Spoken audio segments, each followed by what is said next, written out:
Hey guys, how's it going? Brian here with your PFC Training Minute. We're going to talk about backup iron sights on the red dot equipped handgun, whether we want them in front of the optic or we want them behind the optic. First thing is personal preference. That's the thing that it comes down to. Then let's actually talk about mathematics as far as that goes.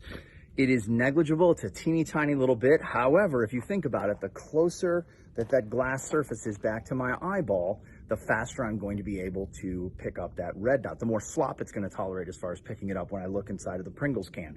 We've proven this on the red dot that's on top of the rifle. That's one of the reasons we take and rather non-traditionally mount our backup irons in front of that thing. So that difference as far as what that looks like on a red dot equipped handgun, you can see the 17 in the foreground has got irons behind, the 43X in the background has got irons that are in front. It's very, very teeny, it's very, very tiny, it's very small, but could it make a difference? Theoretically, yes, it could. The next thing that I'll talk about is something that I like to call visual distraction or visual clutter. And that is if I have those irons and they're back behind the optic as I take and come up and I'm attempting to try and find that red dot in the window. Do I have stuff that's bothering me back there? There's a lot of guys that'll put all kinds of craziness on the back plate on their gun. I've got a PFC branded less is more back plate, but I'm talking some over the top crazy stuff. And I don't necessarily have data on it, but I've always wondered, I've asked the question of when I come up and I'm supposed to be picking up my sights, is there something on the back of the gun that's drawing my attention, like a neon light saying, hey, check me out?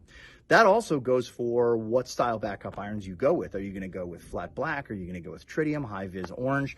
I've seen people lately that are taking and putting high vis red fiber optic front on. So now you come up and you've got red dot from the fiber optic, red dot from the optic that is inside of there. And that kind of creates, to me, a little bit of confusion. I'm a simple guy. I like to keep it simple. That's why I go with plain black on these guys right here. But again, I encourage you to take and experiment with this.